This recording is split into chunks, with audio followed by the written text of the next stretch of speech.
बात अब यहाँ पर मक्के की करेंगे और हमारे साथ ब्रिजेश लाहौती जी जुड़ चुके हैं। ब्रिजेश जी, काफ़ी सारी फसलों का नुकसान माना जा रहा है, कॉटन, मक्का और तुअर के साथ साथ, लेकिन मक्के के बारे में किस तरह के नंबर्स हैं महाराष्ट्र कर्नाटका से? फिलहाल बारिश का क्या इम्पैक्ट रहा?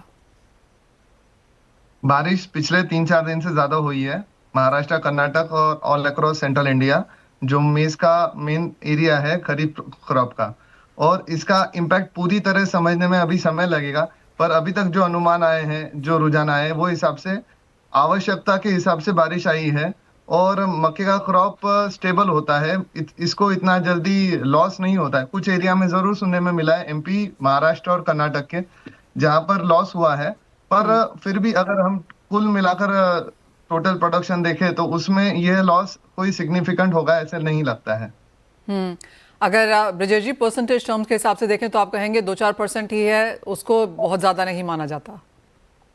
हाँ, 2-4% को ज्यादा नहीं माना जाएगा, और वो भी एक्चुअल प्रिडिक्शन करने में थोड़ा समय लगेगा, हम्म क्योंकि बारिश पिछले 3 दिनों से ही ज्यादा हुई है। इनफैक्ट हम ऐसा बोलेंगे कि जैसे बारिश का लैग हो गया था बीच में 20 से 30 दिनों में, हम्म कई सारे एरिया में बारिश कम हुई थी, जिस वजह से फसल को नुकसान होने की आशंका थी, जो इससे मिट गई है। बारिश से फायदा ज्यादा हुआ है, नुकसान काफी कम है, अगर मक्के की बात करते हैं तो।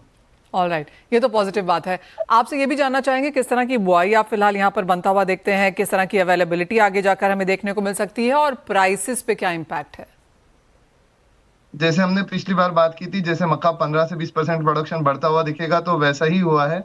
इस ओके। साल करीब 10 लाख हेक्टेयर में मक्के का प्रोडक्शन बढ़ा है, जो कि बहुत बड़ी बात है। जो जिसमें से आप समझिए लगभग 6.5 lakh hectare production oil seed से, और additional 3.5 lakh cotton seed oil से, कॉटन सीड से शिफ्ट हुआ है। मोटे तौर पर 10 लाख हेक्टेयर में ये खरीफ के हिसाब से सिग्निफिकेंट अमाउंट है, और इससे हम जो इंक्रीज मिलेगी, इससे प्राइसेस स्टेबल होने में मदद मिलेगी, क्योंकि मक्के का production across all sector consumption बढ़ ही रहा है।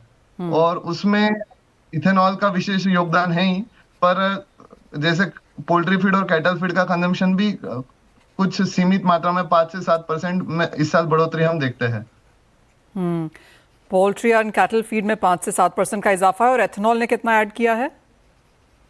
इथेनॉल में अभी हम ऐसा समझे कि जैसे करीब 20% इस साल एडिशनल रहेगा मेज का कंजम्पशन। भावों में ऑफ कोर्स जितना हमने पिछले प्रोडक्शन एक साल। होगा, जितना प्रोडक्शन होगा उतना कंजम्पशन भी रहेगा, तो प्राइसेस स्टेबल होने में हेल्प होगी। क्योंकि जो गवर्नमेंट ने एमएसपी तय किया है, उसके आसपास में मार्केट रहना चाहिए, ऐसे लगता है। हम्म विजय जी, लगातार हमने प्राइसेस यहाँ पर बढ़ते हुए देखे हैं, तो ये चीज आप कह रहे हैं कि जिस तरह की प्रोडक्शन इस बार है, कंजम्पशन साथ में रहेगी तो भाव नहीं बढ़ेंगे। अगर पिछले 1 साल या 2 साल की भी अगर हम बात करें, किस तरह से मक्के के प्राइसेस में यहाँ पर प्रोग्रेशन बनता हुआ नजर आया है? मक्की का प्राइसेस पिछले 3 साल में करीब 30% बढ़ गई है, 30 से 35%।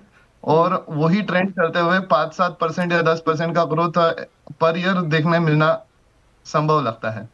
ऑल राइट, तो आप कह रहे हैं भाव बढ़ेंगे और 5-1% की तेजी यहाँ पर देखने को अभी भी मिल ही सकती है, जिस तरह की डिमांड प्रोग्रेशन हमने आते हुए देखी है।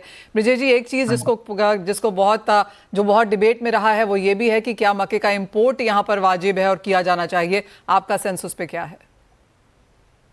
मक्का नॉन जीएम क्रॉप अभी तक हमने इंपोर्ट किया है, और जीएम क्रॉप के लिए जैसे अमेरिका से लगातार हम पर प्रेशर बन रहा है, और हमारी सरकार की जो भी पॉलिटिकल रणनीति है, वो हिसाब से एग्रीकल्चरल इंपोर्ट वो नहीं करेंगे, ऐसा अनुमान है। एग्रीकल्चरल रॉ मटेरियल, या समझो इथेनॉल प्रोडक्ट्स, या कोई भी डेरिवेटिव प्रोडक्ट्स, वो इंपोर्ट नहीं करेंगे ऐसा लगता है। हम्म और काफी हद तक हम लोग सेल्फ सफिशिएंट है, और किसानों को अच्छी आय मिलनी चाहिए, इस हिसाब से इंपुट ना हो तो बेहतर है। वेल एब्सोल्युटली, वो बात आपने सही कहा। वो एक चीज़ है जहां पर डिबेट लगातार बना हुआ है, और जैसे आपने कहा नॉन जीएम ठीक है, और यूएस से किस तरह की बातचीत होती है, ऑफ कोर्स उसके ऊपर एक नज़र रखनी होगी। ब्रिजेश जी, एज ऑलवेज बहुत शुक्रिया साथ जोड़ने के लिए, और बहुत डिटेल में क्रिस्पली हमें मक्के का वो पूरा बिजनेस समझाने के लिए भी। वेल, इसी के साथ एक ब्रेक का भी समय है, लौटेंगे तो यहाँ पर जोड़ेंगे।